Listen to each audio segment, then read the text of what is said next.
PNG happenings.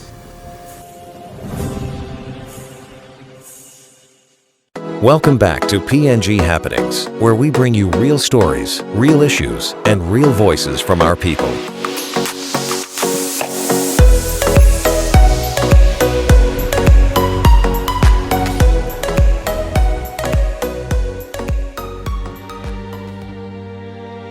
Remember to subscribe to our channel for more stories like this. Dive into discussions on current events, cultural insights, and social issues, exploring the vibrant stories and challenges shaping the nation.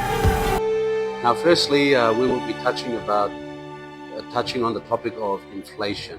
Now, inflation is an evil that affects every home and family throughout Papua New Guinea. Milton Friedman says that inflation is tax that does not need to be legislated. Now, what is inflation? Inflation is the steady increase of prices over time that continues to erode the purchasing power of the kina. And this means that for every kina that we save to buy rice and essential goods and food staples in the stores, it comes to a point where these things are no longer affordable for the average Papua New Guinean. And this whole concept of inflation, this whole effect, the rising of prices year after year, has worsened because of devaluation of the kina and because of this FATF grey listing that we have found ourselves in.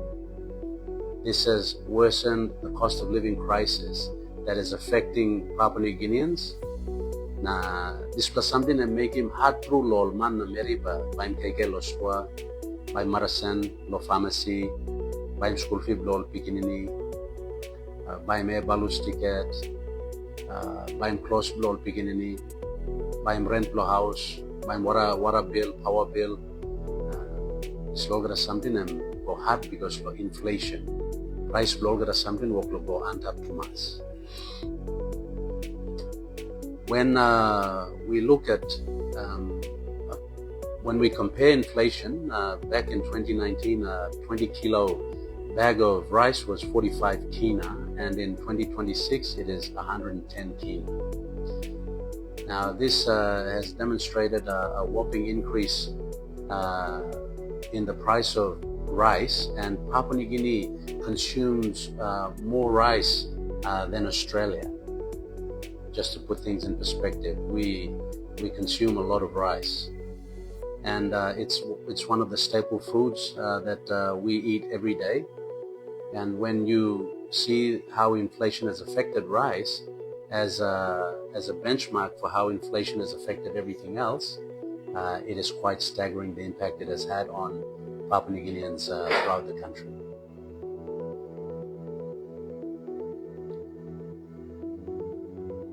Now, as inflation continues to rise, the minimum wage has remained at 3 kina 50 per day. That's the daily wage rate since 1975. We haven't seen a marked increase in the minimum wage for workers throughout the country. So that means now, with the inflation effects on the price of rice, for example, it costs 29 times more to buy a bag of rice than it did in 1975. But minimum wage hasn't increased in that period, but inflation has continued to affect prices. So you make some independence time and price work law go on top, law get something because of inflation. That's all. Minimum wage, blog at all, workman, all hard work, no go come, no work stop, and average seems to 50 mark. Now, government Saulo this land, 50 years independence, now, you may not make him 1%. There's three important numbers for all Papua New Guineans to be aware of at this critical point in our journey post-independence. One is the fact that we are 66 billion kina in debt, that in 2026 we have been grey listed, That's the year that we have been grey-listed.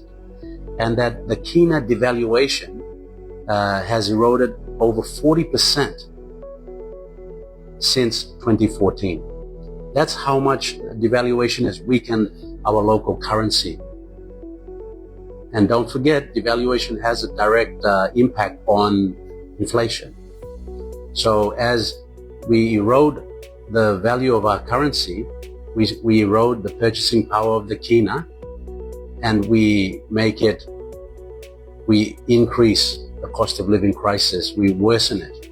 That's affecting families throughout the country.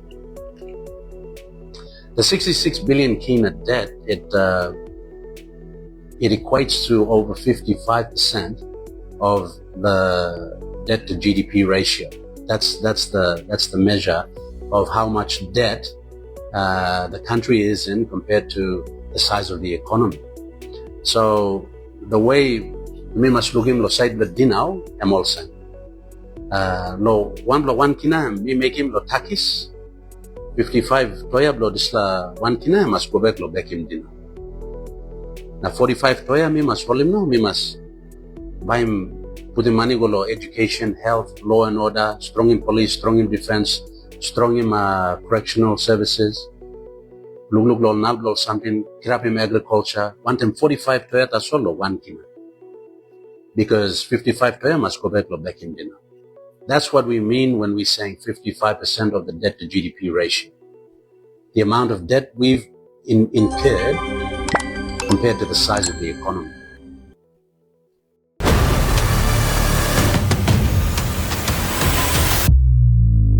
PNG happenings.